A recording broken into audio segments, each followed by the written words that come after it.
രാജ്യത്തിന്റെ പിറവിയുടെ മഹാ ആഘോഷം നാടെങ്ങും നിറഞ്ഞു നിൽക്കുന്ന വിധത്തിലാണ് ദുബായ് ഒരുക്കുന്നത്. സർക്കാർ വകുപ്പുകളും സ്വകാര്യ സ്ഥാപനങ്ങളും പ്രവാസി സംഘടനകളുമെല്ലാം ആഘോഷത്തിന്റെ ഭാഗമാകും. ദുബായ് പോലീസും വിദ്യാർത്ഥികളും അണിനിരക്കുന്ന വർണ്ണാഭമായ പരേഡ് ഡിസംബർ 1 വൈകിട്ട് 4 മണിക്കായിരിക്കുമെന്ന് അധികൃതർ അറിയിച്ചു.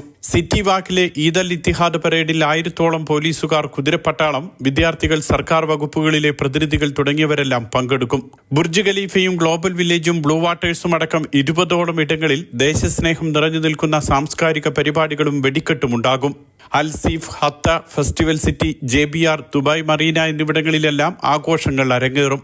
പരമ്പരാഗത അൽ അയാല, അൽ ഹർബിയ, യാല, ലീവ എന്നിവയെല്ലാം സ്വദേശികൾ അവതരിപ്പിക്കും. ഹത്തയിൽ രാത്രി 8-നാണ് വെടിക്കെട്ടും ആഘോഷങ്ങളും. ഡിസംബർ 2-നും 3-നും ദുബായ് ഫ്രെയിം ദേശീയ പതാകയുടെ നിറത്തിൽ വെട്ടിത്തിളങ്ങും.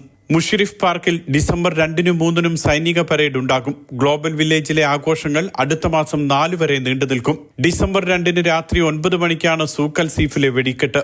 ബുർജ് ഖലീഫയിൽ ഡിസംബർ 2-ന് പ്രത്യേക വെടിക്കെട്ടുണ്ടാകുമെന്ന് അധികൃതർ അറിയിച്ചു. സ്വകാര്യ സ്ഥാപനങ്ങളും പ്രവാസി സംഘടനകളുമെല്ലാം വിവിധയിടങ്ങളിൽ വിപുലമായ ആഘോഷങ്ങൾ ഒരുക്കിയിട്ടുണ്ട്. Mathrubhumi news, Dubai.